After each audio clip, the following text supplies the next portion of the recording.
नंतर ज्या टीका टिप्पणी ज्या आहेत त्या आम्ही इलेक्शनमध्ये करतच असतो. त्याच्यामुळं आम्ही बघतोय की यंत्रणा इतकी तत्पर झाली, म्हणजे तुम्ही येणार म्हटल्यानंतर साईड पट्ट्या भरून घेतल्या जात आहेत, खड्डे बुजवले जात आहेत, तिकडे कचरा आहे तो पण हटवला जातो. मी आता रोज येईन ना, शक्ती जर असेल आता रोज येईन म्हणजे लवकर चकाचक करते येईल. तुम्ही खरं मला असं विचारलं पाहिजे तर तुम्ही रोजच येत राहा म्हणजे चाकण ताबडतोब चकाचक होईल. काल जे येऊन गेले त्यांच्यामुळं काय परिस्थिती झाली आणि मी फक्त येतो म्हणून सांगितल्यानंतर काय परिस्थिती झाली हे त्यांना तुमच्या हे त्यांना त्यांच्या माध्यमातून कळवा. मी आज आता तुमच्यासमोर इथं सांगत नाही, 2-4 अधिकाऱ्यांना जे काही सुनवायचं आहे ते पण सोडवून जाणार आहे. भले मग काही ठिकाणी निग्लिजन्स जर झाला असेल तर कारवाई देखील करून जाणार आहे. म्हणून मी ज्यावेळी पहिल्यांदा तुम्हाला भेटलो त्यावेळी म्हटलं मला जरा थोडं काम करू दे. आता बघून आलो तर अर्धा तास बघून का आला, 4 तास बघून आलो असतो तर मग 4च तास का बघितलं. जे असोसिएशननं मला सांगितलं, जे बॉटलनेक होते त्यांना जिथं मला नेणं आवश्यक होतं तिथं त्यांनी मला नेलं आणि त्याच्यानंतर मला त्यांनी असं सांगितलं की बाकी सगळं प्रेझेंटेशन आम्ही पॉवर पॉईंट प्रेझेंटेशन केलेलं आहे, आम्ही तुम्हाला दाखवतो. आणि त्यांचे वेगवेगळे प्रश्न आहेत. जलजीवनचा प्रश्न आहे, PMRDAचा प्रश्न आहे, म्युन्सिपल कॉर्पोरेशनचा प्रश्न आहे, MIDCचा प्रश्न आहे, महावितरणचा प्रश्न आहे. आता ह्या सगळ्या गोष्टी अंडरग्राऊंड केबल टाकलेली जी आहे ती पण त्यांनी मला दाखवली ना. आणि ते मला दाखवायला जात असताना की प्रातिनिधिक दाखवत होतं की आपल्याला काय करायला पाहिजे. आता त्याच्यावर डिसिजन घेणं महत्त्वाचं आहे. नुसती पाहणी केली मंत्र्यानं किंवा कुणी येऊन कामं होत नसतात. त्याला डिसिजन मेकर लागतो आणि तो डिसिजन घेऊन आपण जाणार आहोत. मागच्या वेळेला पण मागच्या वर्षी म्हणजे दिवंगत अजितदादा ज्यावेळेला आले होते त्यावेळेला पण विभागीय आयुक्तांच्या अंडर एक उच्च समिती नेमलेली होती, परंतु आता परत एकदा नेमलेली आहे. त्या उच्च समितीने मी परत एकदा तुम्हाला सांगतो ह्याच्यामध्ये 4-5 मोठे भाग आहेत.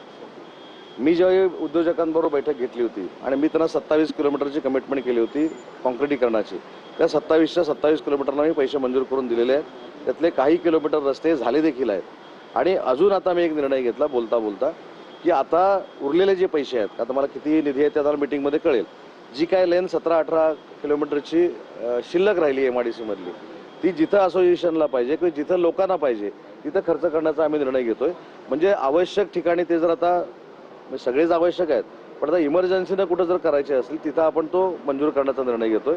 आणि म्हणूनच मगाशी मी तुम्हाला एका वाक्यात सांगितलं, आमचे स्वतः प्रधान सचिव आलेले आहेत, आपल्या महानगरपालिकेचे CO आहेत, PMRDचे प्रमुख अधिकारी आहेत, पोलीसचे प्रमुख अधिकारी आहेत, जिल्हा परिषदेचे CO आहेत, आमच्या MIDCचे CO ते देखील आलेले आहेत.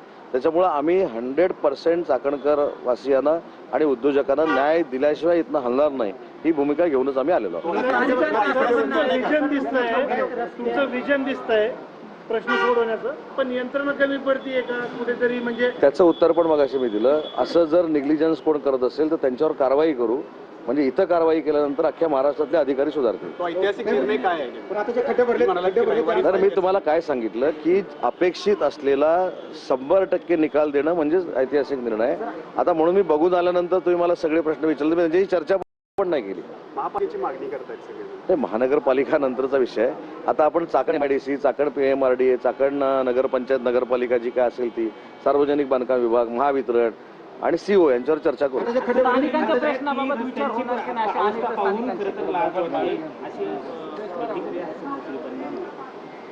साहेब मी काय सांगितलं, आता प्रश्न प्रत्येकाच्या तोंडातनं तोच आलेला आहे, उत्तर पण माझं तेच आहे.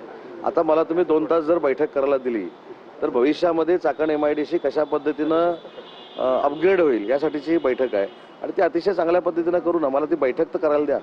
उद्योगधंद्याबाबत स्थानिकांना दिलासा मिळणार का? स्थान म्हणले की आम्हाला याचा मोठा त्रास होतो, उद्योगधंद्याबाबत आमचा विचार करावा, कचऱ्याचा प्रश्न, पाण्याचा प्रश्न, या संदर्भात चर्चा होणार की क्या आज आपने जो समस्या है यहाँ की जो एसोसिएशन है उन्होंने जहाँ जहाँ मुझको लेके गए वहाँ का प्रॉब्लम मैंने देखा है. वही प्रॉब्लम हर एक जगह काचन अपना चाकण MIDC का है.